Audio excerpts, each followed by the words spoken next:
All right, everybody, welcome back to the Fly Fishing Insider Podcast. This is your host, Christian. Welcome back to the show. We've got quite a few things going on, so I'm going to get you caught up. First and foremost, go to the website, www.ffipodcast.com. We've got merchandise now. We also have a bunch of things around our blog, and our blog has numerous articles on all facets of fly fishing. If you have recommendations on things, hey, this is what I want to learn. This is what I think is going to make me a better angler for any species, anytime, anywhere. You shoot me a note to Christian at flyfishinginsiderpodcast.com, and I'll work really hard to get that up for you. We also started a few classes, and classes are around master classes. Those are for fly fishing specialties, things like dry fly fishing or nymphing or indicator nymphing, how to swing wet flies, things like that. So those have been going off and really having quite a bit of success for them. So we're welcoming you back. Go to the blog again, www.ffipodcast.com. And on today's show, we got a friend of mine I met at the Denver show. This is PJ, or Paul Dufour. We go by PJ, right? You said you're the third. Absolutely. So we're going to stick with PJ. I'm not going to yell at you today like your mom and give you the Paul. Yeah. So PJ, exactly. Welcome to the show. Hey, thank you for having me. Your website's PJ's Fine Fly Rod. Let me get this right. PJ'sFineBamboo.com. PJ'sFineBamboo.com. So if you want to get a hold of PJ, that's probably the best way to do that. On today's show, we're going to talk about bamboo rods, where it all started, what some of the elements are, what's a 6-sided rod? What does that make difference from an 8-sided rod or other scenarios, etc. And then we're going to drop from bamboo fly rod and history and how to make them and everything we can learn today about those to rod holders. We see rod holders on cars all the time, and PJ has some great advice for us about rod holders and what to really think about as a rod owner in those scenarios. So welcome to the show, PJ. Things are going pretty good. You're back from Denver. Tell us a little bit about you. I know you've been fishing since you were a kid, but then you started building rods. Well, you started building rods a long time ago, and then about 15 years ago, you really started specializing in bamboo, and then now you're doing handcrafted nets too. So give us a little bit more information about what PJ's world's like. Oh, I have. I've just become full circle. Started off my life as like a lot of us out there, a fly fishing junkie. A little kid, I couldn't get enough of it. You go to the sporting goods store. I was the little kid who was always had to be in the middle of the bins of flies, just a nightmare. I was the one who had to sort through those flies because I was just intrigued by it. And that's like literally one of my first memories of fishing. Yeah, that's so funny. So those flies, and I look at it now as those poor store owners when I was done in there. But and then it just kept growing, and I did that life cycle of being the fisherman, being the fly guy, then sharing it, becoming a guide, teaching other people, getting them out on the water, and then you start tying flies, and then you start, that cycle of life of fly fisherman. Then you start wrapping graphite and fiberglass rods, and eventually move to where I'm at now. Now I've moved into being a custom bamboo rod builder, and I think that's as full circle as I can make it. Yeah. And you do rod building, but you also do nets. And the specialty of your net, from what I gather, was a lot of the inlays and customization on that side. So maybe chat a little bit about how you got into that and what you're doing there. Sure. I mean, for me, I'm an artist as well as the fly fisherman. So nets intrigue me with the opportunity of what you could do with them. I find all the different species of woods to be just so beautiful. And when they're matched together and all of that, and then having to take it to the next level. And really the nets started coming with a lot of my rods. We do solid wood grips, getting away from the cork and getting down to the reel spacers matching and stuff, because cork is becoming extinct. You've probably noticed yourself, wine bottle cork is becoming rarer. Plastic, and rarer. Right. Yeah, we've moved into that. And so with that, I was just kind of going to that next generation, and I figured I can match nets, the same species of wood, to the grip on the rod, to all of that. And I also love the idea that bamboo, what we're doing in building these rods, these are heirlooms that are going to be there long after we're gone. And they're going to be, talked about with grandpa and dad that this was his rod. And I felt as though we can make these nets that same respect, that we can make nets an heirloom. We can add that special thing. We've done with the epoxy and the epoxy inlays, we've done all the way to cancer survivor ribbons, and which is super meaningful to me, as well as, names of loved ones, your names, so that it becomes that thing when we're gone. So yeah. All the way through. That's very cool. Very cool. Well, I like it. You got two really kind of unique little spaces to play in that are very, in my opinion, artistic and craftsman-like, right? And I think there's an element of both of those that makes them really attractive, not only as maybe a fellow artist or maybe a fellow craftsman type person, but I think just as an angler, there's that historical enrichment in a lot of those things. Like you said, rods that are passed down. And even if you didn't get one passed down, you've seen or heard of one, and it gives you that antique allure, right? To kind of follow and get after. And I've seen it time and time again where people get really excited about rods, and they start collecting rods. And then next thing you know, they start seeing bamboo rods, and then those bamboo rods turn into, my next pick is a bamboo rod. Why do you want a bamboo? Yeah. I don't know why I want one, but I just want one. And then it turns in, now I know why I want one. So I'm really excited to talk about bamboo today. What I'd love to do is kind of dive into, your perspective on what you learned on the history of bamboo rods, and then how that kind of made your transition. Because I know you stick to a lot of the more historical aspects of bamboo, and how you've weaved that into your own business and construction techniques. Oh, for sure. I have nothing but love and respect for the artisans and craftsmen that came before us. None of us would be where we're at with fishing if it wasn't for those guys. And we're talking 1800s, just a couple of years past the Civil War, where you had guys like Hiram Leonard, H.L. Leonard, that started producing the first 6-sided bamboo fly rod. And that is really what's carrying through today. There's every variation in all of those. There is the 4-sided rods. There is hollow build rods. There's solid build rods, all in bamboo. And I would not discount any of them. I tend to lean towards the solid rods. I do those in my classes and stuff for people that want to build their own. And that is where we're at today. Those tapers, those that go all the way through to present day. I do quite a few rods, and have done quite a few rods of the old masters, from Garrison to Leonard to it's to Payne to, anyway, I could go down the list, but those are phenomenal. But we also have to appreciate the history. Those guys were casting all silk lines. There was no weighted lines. We tend to, as you and I, think about it that way, right? That far back. Yeah. These rods were built when they were using silk lines, to horsehair leaders, to catgut tippets, to, all of these things. And with all the nice amenities that we have now when we just walk down to the store, oh gosh, that history has to carry through. So that's so interesting. I've never really thought about it from that perspective myself, but you're right. People talk about, they're wet noodles, bamboo rods, blah, blah, blah. But you go, wait a minute, let's think about when those things were developed and what they were actually casting. It was, totally different. So it's really cool to hear about that. Well, they were basing the weight of their lines off of the saturation of water into their line. Into the line, right?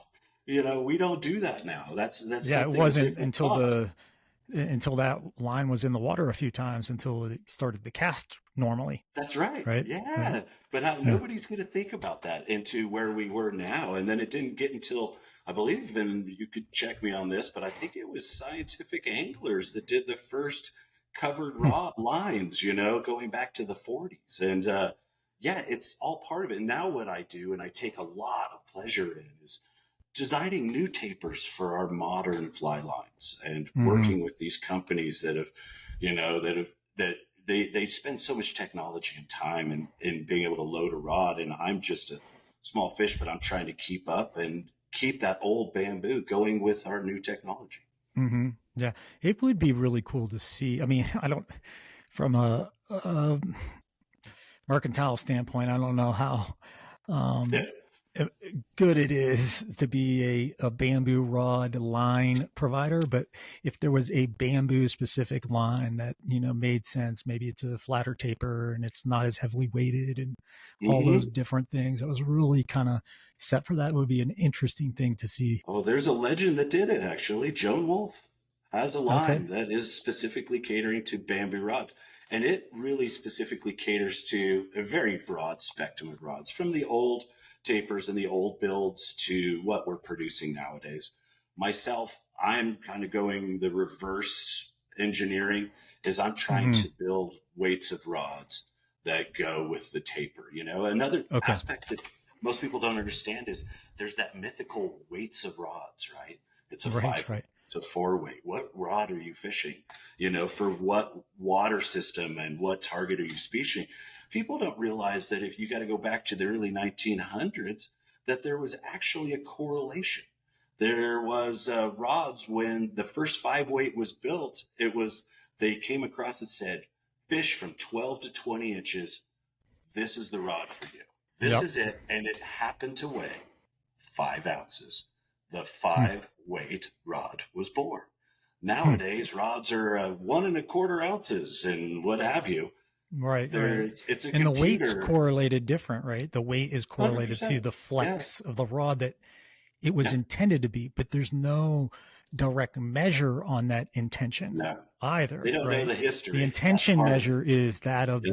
the rod developer or the business that's saying, Yeah. hey, look, you should be getting this kind of feeling out of it, which we think is right around here. And that means the weight of the line should be right around here. But then you have line designers who are Yeah. going in the other direction. They're saying, hey, we're Yeah. going to overweight lines to build lines up and get more flex out of the rod. And then people are going, well, you know, for years they were overweighting their rods. Now they continue to Yeah. overweight your rods, and you're going, wait, wait, wait. The line designers started to do that, so you don't have to do Yeah. that anymore. So it's such a weird and a moving target per se. Oh, it That is. I'm glad you brought that up, honestly. I mean, that's a huge thing nowadays. And I'm a firm believer, and I push this to people, is they get so hung up nowadays on, I bought a 5 weight rod. I bought a 5 weight. I have to have a 5 weight line. I mm-hmm. have taught and been around a lot of people casting. And I think people have it ingrained in them, whether they, and you probably have people like this too, their casting style is very fast and abrupt. And you've got Mm-hmm. guys who are far more fluid. And I encourage people to upweight, downweight lines for the Mm-hmm. rod that they have to suit their style. And they're going to find something that works Yeah. for them, and it's going to click better, and your presentation is going to be cleaner. And don't get hung up in that deal. Upsize a line, downsize a line. See what suits you. Yeah, it's so funny because we're on the exact same page. I get the question, is an expensive rod worth it? And my response is yes and no.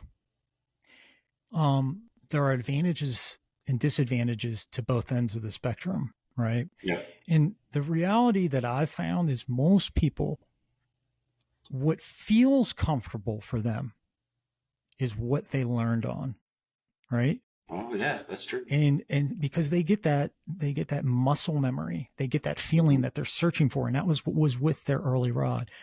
And it becomes so much of a feeling and an action to your casting style, et cetera, that really, I don't think the price of the rod and quality in that manner really matters a ton to you until you're getting into very specific elements of your cast or fishing that you're trying to address.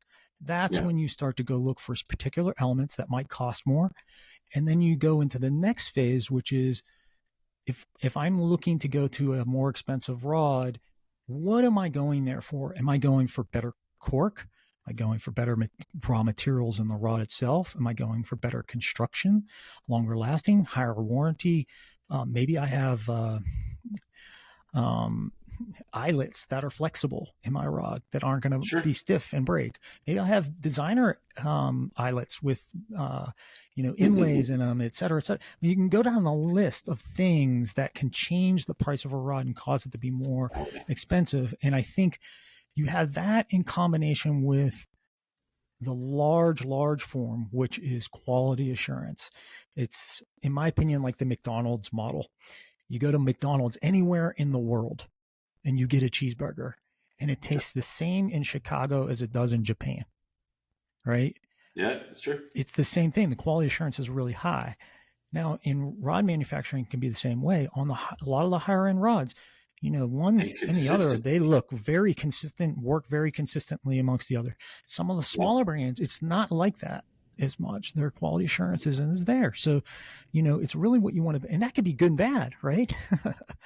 For example, in your world, you're making one-off rods. You're making for an individual person and an individual technique that you sat down and probably dialed out with them. And this is what I want to try to achieve. Okay, we're going to make a rod for you. So I'm not trying to make this one the same as the last one.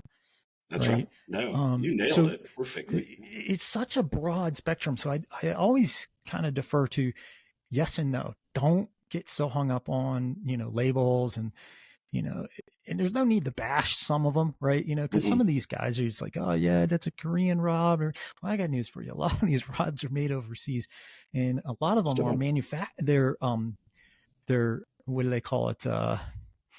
They're actually manufactured in another country, but they call them like built in the USA because so they're constructed. Yeah, they got constructed here, and I think it's something like you only have to have like 60% of the rod constructed in US for it to be USA made. So, it's like smoke and mirrors, guys. Smoke and mirrors, Well, there's another side of it too, though, is I think nowadays, like these computers are building these rods. They can sit there and design that mandrel and that many wraps on this part so that it goes through this whole spectrum, right? And I think there's rod companies that build them to be nicer to somebody learning, to take away that learning curve that so many of us have had to pay for. It takes time to fly fish. Yeah. You have to learn. It's never, ever, ever stops learning, from reading the water to how to cast. I mean, I'm constantly amazed by watching people do different things and different techniques. Yeah. And then with the expensive rods, they may have engineered more in, and these guys are buying them, but they may have not put any time on the water. Is that $1,000, $2,000 rod going to benefit you if you haven't spent the time, what I call, out on the grass field with nothing around you, nothing in front of you, no trees, no rocks, no current, and just practiced building muscle memory, loading that rod, learning the double haul, the single haul, all these different techniques? Then maybe that expensive rod really will shine. That'll be great right out of the box, don't get me wrong. But you'll be able to use 100% of that rod as your ability goes along with it. Yeah. That's and you see that everywhere in sports. I mean, think about it. Golf is a great example. Look at the improvement on clubs and things. I go out with my old neighbor, Ray. He's a great guy. He's in his late 60s. And I'll never forget, I came out with him and he shows up and he's got these clubs. They're actually wooden clubs. Wooden no woods, kidding. Wow. And I'm like thinking, how is he even hit? And he cranks them. That's what he learned on, and they do fine for him. And it's like, hey man, try this driver. I'm not even a golfer. I happen to have like a hand-me-down bag that's probably 10 years, 20 years old, but it's still way better than where he was at. And he's like, oh my gosh, this is amazing. You don't even have to learn how to hit with this thing, So it's really the same. Skiing's the same. When we went from flat edge skis to parabolic skis, all of a sudden everybody could turn and it was like totally different. But then you get those people in like really technical terrain sometimes, and they don't have the basic elements down. Right. So it's very much the same thing. I love that perspective. Oh, we do that with hunting too. Guys show up and they look like the poster child for LL Bean, Orvis, Sitka, everything. Yeah. Right. Exactly. And they got them all these crazy stuff, but they know so little about being out there. And, but we all got to start somewhere. And that's part. Right. It's great about this. It's great about this show. And it's super important to me, no matter what it is, get out there, get outside and start somewhere. That's amazing. Yeah. And the one thing I love about fly fishing is it's, I equated a lot to climbing. I climbed a lot, and there's really good etiquette within the community. especially more so now, meaning you might see a guy with all the gear and jazz on, right? You know, he's decked head to Sure. toe in Sims and everything. And we used to see that in climbing. Guy has the beautiful rack of gear and a new rope and et cetera. And it looks amazing. And then you see him climb or you see him fish and you're like, oh my Lord, what is this guy doing? And the thing I love about both of those sports is it's really easy for someone to go, hey, let me give you a hand. Here's a couple flies. I'm looking at your rig. Your rig, this is what I recommend, you know, yada, yada, yada. Here, take this hole, right? There's plenty of holes around here. I'll go down there or whatever, you know. I can see you're struggling, but do these things. Let's see if we can get you some fish today, you know, and they learn from it.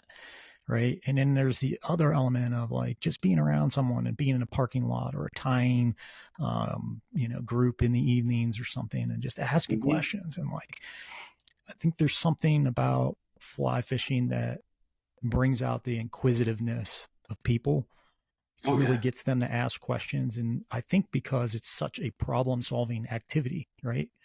You're always solving, how do I cast better? Why am I not casting this way or that way? What piece of gear might I need to help me facilitate that? Why are the fish not biting, right? You know, et cetera, et cetera. Yeah. So it's really cool, really cool. It's the passion of losing any art, you know? I mean, I could tell you, looking back on things, the first fly I ever tied was a black woolly booger. I'll never forget that. Yeah. Right? I'll never forget that. And I can also tell you where I was at, where I was standing when I caught a fish, and I caught a lot of fish, but when I caught a fish on that black woolly booger that I tied, that too funny. is an amazing thing, right? That will be stuck with me forever. It wasn't just that I went and picked it out of the bed. I tied that and I caught a fish with that. It's like you've elevated your manliness, you know, or whatever you want to call it. You know, it's like, I caught that fish, you know, and I still do it now, and I still do it with rods. I mean, that's where I'm at now. Is I'm building that rod.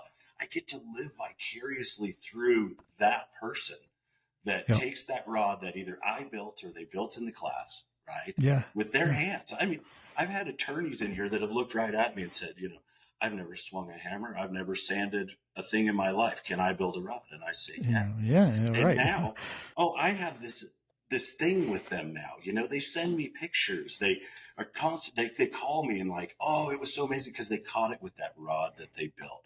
It's that fly that I tied. It's the same thing. That's the circle. It's super fun. And I have similar stories. You know, I have the woolly bugger story. I can remember standing in a specific place on the Provo and swinging that thing and snagging a hog. It was awesome. What else do I have? I have the, I tied a little tiny dry fly, and it was my first bow and arrow cast.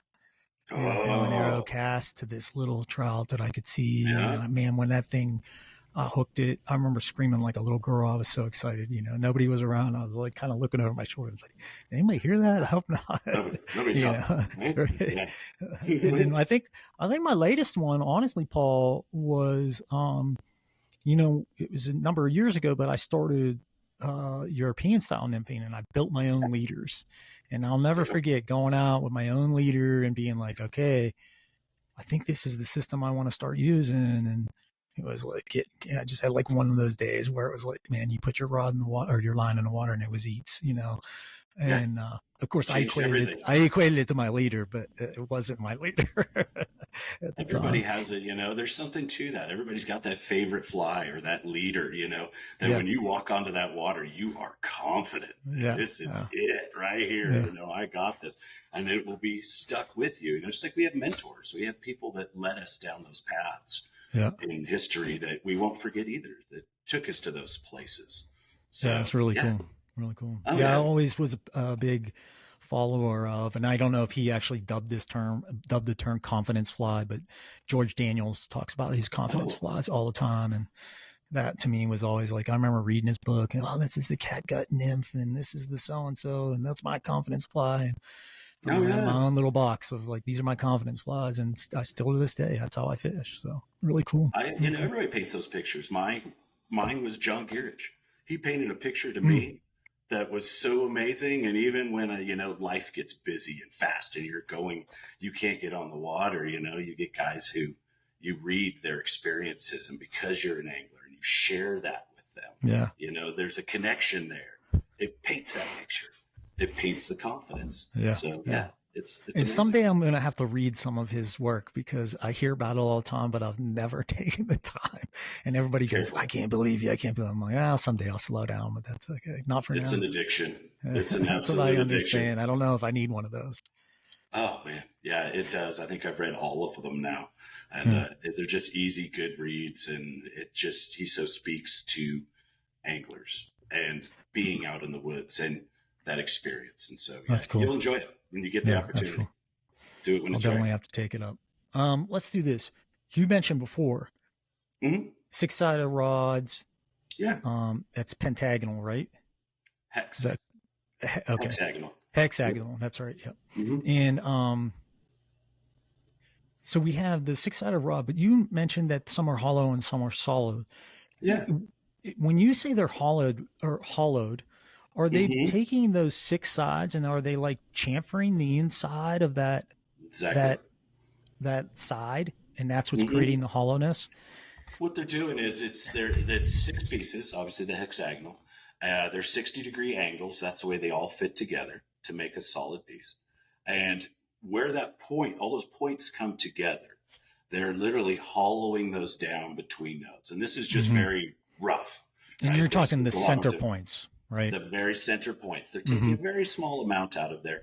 And it's to help relieve weight, and it does change action and stuff like that. And it's part of our history. And, it's what appeals to each individual person. And that's just like any rod, graphite, fiberglass, whatever you want to do. Yeah. Very cool. Let me ask you this. I know, I think maybe enough to be dangerous when it comes to rod building. And I'm not sure how much people know about bamboo rods in particular. Sure. The way that I've seen them manufactured in the past is that you typically have some kind of what looks like maybe a steel or stainless steel jig that you lay your bamboo in, and that basically gives you that single-sided hex, right? You get that single hex point. So you build 6 of those. They're built to be in alignment, and they're, like you said, they're either solid to the core or they're chamfered down to make it a hollow core. But then they're aligned in the hexagonal shape, right? They're tapered all the same way. That's why you have the jig. That's, I think, the big part of the jig. That is a huge part of the jig. But before even that happens, is there a element of inspection process for the bamboo itself? Why is bamboo so good for this? Why don't we use like a poplar or a maple or something? Is it the cellular structure of the bamboo that makes the difference? What is it there? So that is a phenomenal question, and that's actually one of the biggest things. And in my shop, I have a little retail spot out front, and I encourage people to come back into my shop. I want people to see people building stuff. And one of the biggest things I love to show people in the shop is exactly what you're talking about. And those are called the power fibers. Power fibers are the veins of the bamboo. Bamboo is a grass. And so it's those veins that are transporting the sugars from the bottom to the top. And they run very consistently through the bamboo. But with it being a blade of grass, every single piece of bamboo is different. So as an inspection process that you brought up, I have hundreds and hundreds of culms. Few of them are sitting right here over my shoulder. That when somebody comes in and they tell me that they're going to be up on the Madison and they want to throw a 5-weight 2x long foam body, I want to know all these details. Species of fish, size of species of fish, what waters are we talking? Dry fly, dry dropper, what are we going to be doing? And I literally go through these culms and I really pay attention to, after now a bunch of years of doing it. And I analyze those power fibers, the size of the power fibers, the density of the power fibers, how deep are they from the outside enamel in, all of those come into effect. And and the bamboo I use is, you may have heard of it. I'm not sure. It's called Tonkin bamboo. Have you heard of that? I have not, no. Tonkin the only thing I remember from bamboo is my father planting some in our little kind of by our fence in the backyard, and he said, he said, don't ever replant this bamboo. He says, I plant it in buckets, and I take the bucket out every year or every so many years, and then I replace it, cut it back, etc. But his big thing was he didn't want it to grow outside of the buckets because he says once it takes off, he says you'll never control it. So ever, you'll never ever stop it. But I mean, we were from Pittsburgh, Pennsylvania, so plenty of moisture. I'm sure those things are, all over the place nowadays. We've sold the home since. All over the planet, they're everywhere. It's a grass, and so they are. Each individual piece of grass is different, and that's the very cool part about building the rods. Whether you're fishing for Dorado, yellow tarpon to brown trout, in your neck of the woods, or, going backcountry with a little 3-weight after cutties, a tree line. It's, build them to suit. Very cool. Very cool. So you get your bamboo selected, you then go through your jigging process, and it's, how are you shaping that? Are you planing that down and then sanding, or is it a combination of a bunch of them different things, or is those the primary aspects? Yeah, there's the thing about bamboo rod building is, and one of the biggest questions I'm asked is, like, especially for the classes, is how many steps are there? People want to know steps. What are they getting involved into? Okay. And I'm always I don't have a filter, and I'm super blunt, and I'll be like, more than I could count. And I've been doing it for a long time. Right. It's a lot of steps. And it starts with a raw round culm. Everybody's seen them. Dried.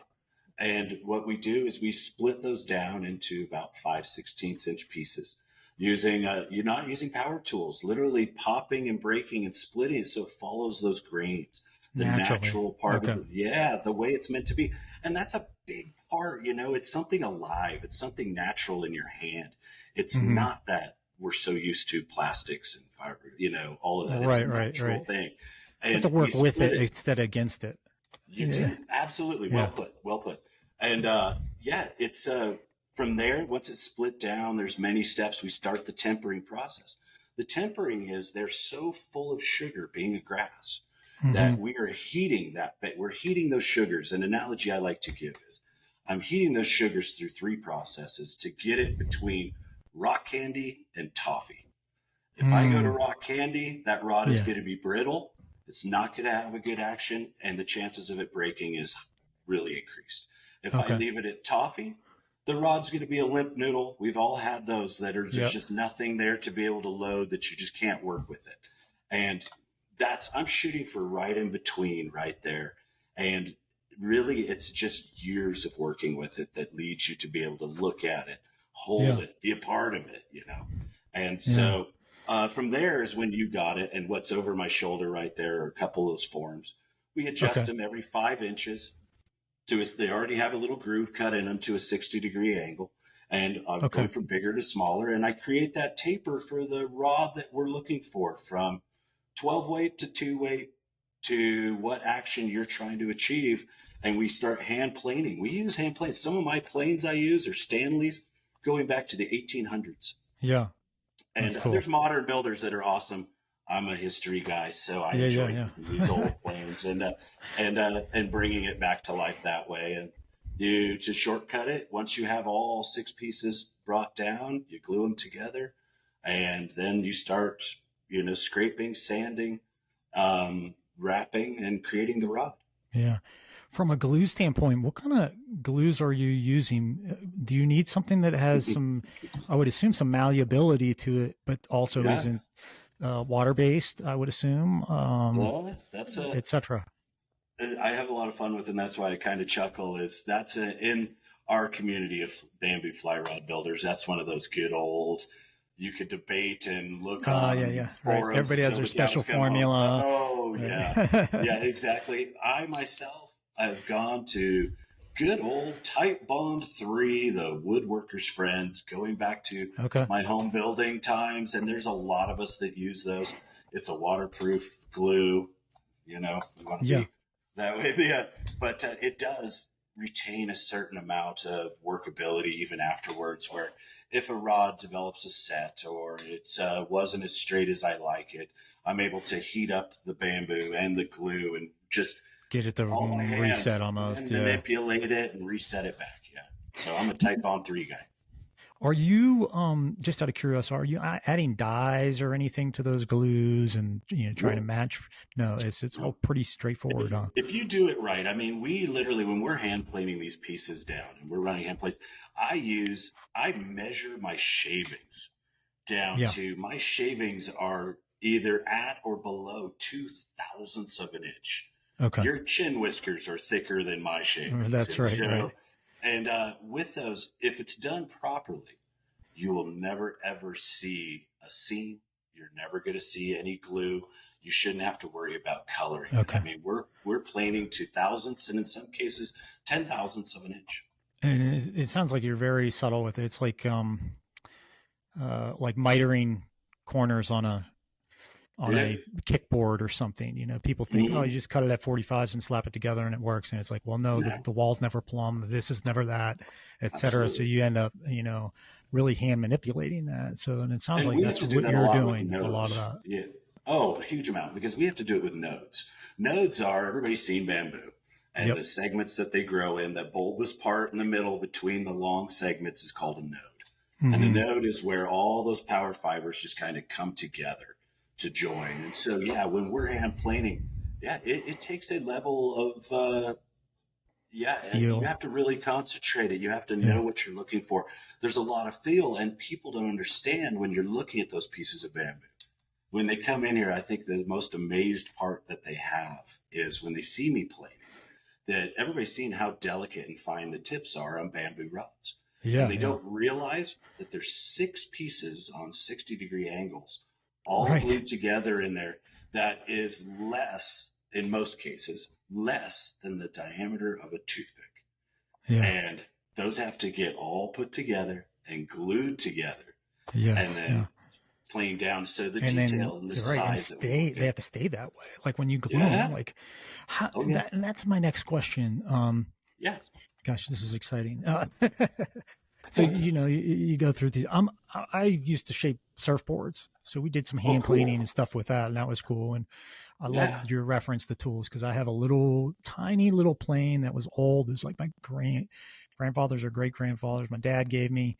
And you actually put a facial razor blade in it. And it causes this super fine shading. And really cool. But it's probably a scraper. I have some like that I use razor blades. Yeah. Yeah. Interesting. Yeah. It looks like a little mini plane, and you just, but anyway, really cool. Very cool. When you get your pieces refined, and you talked about, you got to work through that bulbous area. My assumption is that the density is higher there, right? And that's why it's a little harder to shave. Okay. So you're working those areas a little better. You get all your alignment up. You're feeling really tight. You're ready to glue. Yeah. Your gluing process, I'm assuming you apply glue tip to tail and you do it all at once, or are you doing that in sections? That's on day one of my classes, and even with my rodsmiths that I'm training in here. Yeah, that is that scary moment that there is no coming back from. Okay. You are typically, in most cases, 2 days plus from flaming it to give it that beautiful color, to the first parts of tempering the sugars, to splitting it, to hand planing it. You're vested in this. Okay. Now we take all of those pieces and we lay them out in the pattern. The pattern being the nodes. You want a nice even stagger with those nodes. Okay. We lay those out. Typically, they're taped down side by side the way they're going to go, so that when we apply the glue, the tape helps us roll them back. I was going to ask that. Form. Okay. Yeah, so that is, it's like a rolling method. You roll it up into its shape, and then my assumption is you go every so many feet on the rod, and you really make sure that shape is maintaining. It's not getting oblonged or something. You got it. Yeah. We put tape once they're rolled together. We come back in with good old school masking tape, and about every width length of my hand, we put another one and another one. Meanwhile, this glue is drying. You are on the setting, floor. Right. And because the bamboo is so porous and so dry, it's absorbing and it's drying at a really accelerated rate than what it would in a normal wood shop. And that was my next question. Sorry, I'm going to interrupt, but do you moisten the bamboo before you apply the glue? Like, sometimes you do that with wood, right? But no, you're not.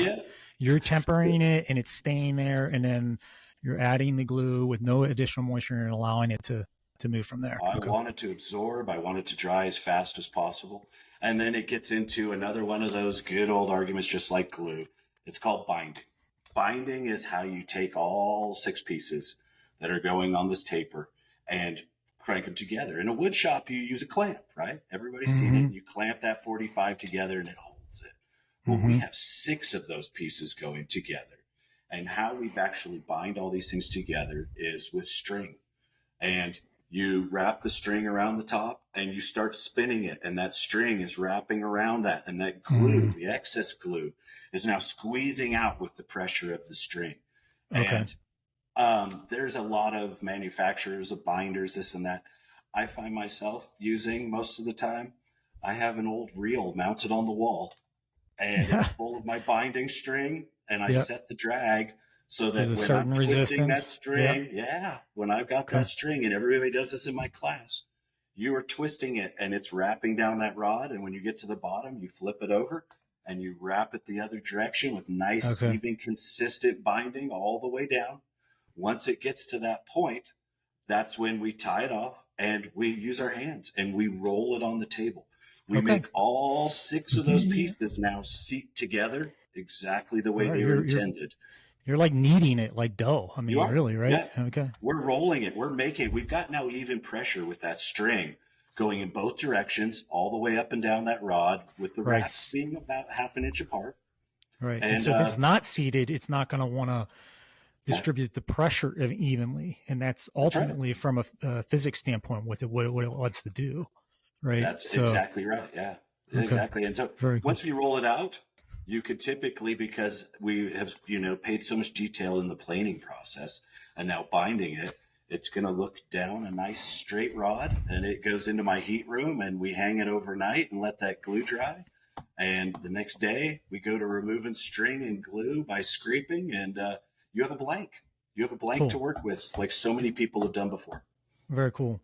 So I got another question, because if you've been a woodworker and you've ever had to deal with excess glue on a project, it's a pain in the butt to get off. So I'm curious, do you do exterior cleaning before you hang it in your dry room, or what is your process around that, so that you don't, because, a lot of times when you're a woodworker and you have excess glue, you plane it off or you shave it off with a chisel, etc. You're in such a delicate piece of work. How do you go about that? Oh, and we're on a huge timeline. And it's funny you bring that up with the glue, because I do get quite a few guys who are in the trades and woodworkers, and they come in to build a rod. And you become ingrained over years of just the exact right amount of glue, so it doesn't come out and it's not going to affect your stain or your lacquer. I go the opposite route. We're 2 days worth of work into this. I freak people out. I put so much glue on there, you can't even see bamboo. Literally. Yeah. It is a pool. When I wring it out and get the excess glue off, I'm talking a handful of glue. And we bind it, obviously still covered in glue. It now has a string on there, and we don't want to mess with that string. So when I roll it, I'm rolling it onto a piece of wax paper, which takes a little bit of the glue off and leaves it just a glue film on there. Like a tack. The next day. Yeah, exactly. The string is made to come off. It doesn't adhere with the glue. It looks like we're going to be picking that string off 1/8 of an inch at a time, but no, it peels off very easily. Then I use a very, very, very simple tool, and it's something that most carpenters are used to. It's called a scraping tool. It's a piece of hardened metal that I sharpen it in a way to put a burr on it, just the slightest burr. And we hold the pieces flat on the table and we scrape. And literally it will scrape just the glue off. It's not affecting the bamboo at all.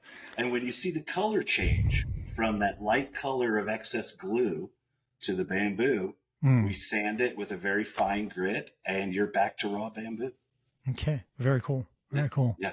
That's the super abbreviated version, but I'm sure there's a lot in between, and there's heart attacks and, strokes, etc. along the way, but that's okay. That's part of what the value comes out in the end, right? Is, you don't understand. I put the glue on this thing. I thought it was over, and we managed to save it. And then I had to do this. And then it's like, now I'm out on the water, and you're like catching, like you said, a beautiful cutthroat on a caddis or something, and you're just going, oh my gosh, this was so worth it. Well, It's that's such a the game, different feeling, right? Different Exactly. It is. feeling. It's a different feeling that nobody, until you try it, you really just won't understand. And you get past all those misnomers of things that they don't cast, or they're fragile, or it's this or that. It's not any of Yeah. those things. But the gluing process is funny, though. I could tell you from most of my students and my apprentices that I've had, and myself when my early days, is the night that it's sitting in that drying room is usually your most sleepless night. Yeah. You're Right. wondering, did it stay straight? Did the pieces roll? Did it all get covered? Everything, Right. because it's literally so covered in glue, you can't tell until the next Yeah. day. Yeah. And so for the people in the class, my students are usually here first thing on that day, ready to cool. see, is it there? Where is it at? And That's so cool. yeah, I say we, but guys who do surfboards, it's very similar. When you start to put your final coatings on the board, and your fiberglass coating, et cetera, and it's like till that dries, you don't know, are there air bubbles in there? Is there something I'm going to have to readdress and work through? And I'm sure you have the same exact thing, PJ, and that is, came out of the drying room, oh man, this looks 90% good, but there's this one small section we're going to have to heat that up and get it to rebind, and do these 3 or 4 things to do that, et cetera. It's really cool. Lots of hands craftsmanship there. Well, that's the artisan part. We could talk about, I think, the process forever. It's a never ending, I would say hobby, or whatever you want to call it, profession, art, etc. But, we're limited in time. So we're going to jump into your last little bit of the show, which was, we talked about rod vaults, or not rod vaults, but rod holders. Rod Vault is a manufacturer. I know Trestle makes them. There's others that make them out there too. And we see them on all these vehicles, but you had some advice for us, and some of them I really appreciated. So I'd love to hear some of your advice on that. Sure. I mean, it's a trend right now. I mean, I think all of us in the angling world, and I think most of the people watching your show, a lot of them have, you're right, Rod Vault is a name, huh? Rod carriers on the roof of their car, and multiple of them. And, it's our way nowadays of just being, I'm right out on the water, I'm immediately there. I encourage people, I kind of go the different route, because I think we've all left something on our dash of our car on a hot summer day, and we've melted it. We've, something bad happened. Yeah. And there is, I think a lot of that happens in a lot of these roof carriers is one. 2, I think people leave their rods up in there. They're meant to get you from point A to point B. And I've talked to so many people that are like, they leave their rods in there all summer. I've seen people that have left them in there for the entire season, as this is where I store my rod, vibrating, banging, getting hot, cold, da-da-da-da-da. And whether you're fiberglass, graphite, anything, it's never good. I think that they're awesome. I believe in them for being able to transport from point A to point B. But I think it's something that needs to be used like that. And there are companies out there. I'd like to give a shout out to Riversmith. I mean, I've talked to them because I brought this up to some of these manufacturers, saying that's a problem. You should address that. And they really have. I know personally they went out of their way to call me, that they took a number of their different stuff that they're manufacturing down to Texas on some of those record hot days we had last summer. Yeah. And they were temping their tubes. They were experimenting with different things to keep them cool, to help you keep that rod, to keep it what it should be. And that's an important thing to me, because it really rolls. And I know I'm being long-winded in this, but I'm passionate about it, is that rolls into your experience on the river too. If I was to give a tip to somebody, that when they take their rods, whether they're coming out of a roof carrier or you're pulling them up, is I would love to, as a guide, is to get people to slow down, enjoy where you're at. Trout inherently live in the most beautiful places in the world. Right. And re-rig it. Put some new tippet on there. You got a whole spool of it. Put it on. It's so funny that you say that, because, I have a rod carrier on mine, and I am more on your end of the spectrum of I take my rods out when I'm done and I put them in. Cool. And I found more and more that a lot of times I don't even use the rod carrier unless I have extra people and they're bringing their rods. I'm like, oh, throw it up in the rod carrier. You know, I don't really put a lot of mine up there. And there's a couple elements. One is I like to start at the beginning of the day. I put my rod together and stop by taking it apart. It's like that final thing of like you stick it in the truck and you're like, feels good. And I was like that when I was a climber. When I was a climber, I always took my harness off and I re-looped my buckle and put my shoes with it. I don't know why, but it was just gratifying to me, like this like end of day resting point.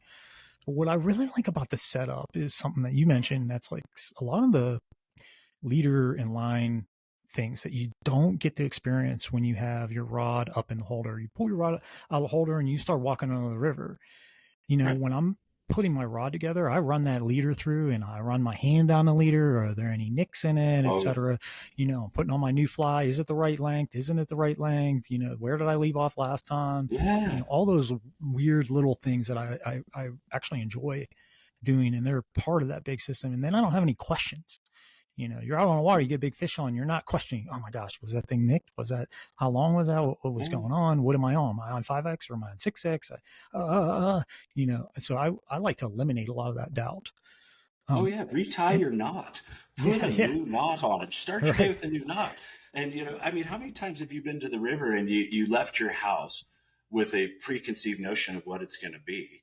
How's it going to look? What is it going to be? And, you know, you get there and it is anything but that, right? It is, oh gosh, this hatch is happening, or there is nothing and it's off color and it's this, you know, the full experience is, you know, looking and really devising what your plan is and go through your box and study the water. All part really of it. Cool. And I think those things are great for getting people. I think they're a tool for getting more and more people out into the woods, getting fishing, you know, is that deal. And whether you're rigging at your house and tying a new leader and tip it and just using it from point A to point B, that's awesome. I think it's an element of time, right? You know, people are busy and it's like, hey, if that saves me 20 minutes to get to and from the river at the end of the day, then maybe I get 20 minutes of fishing in, or I actually had more time to go fish than and was able to get out versus not.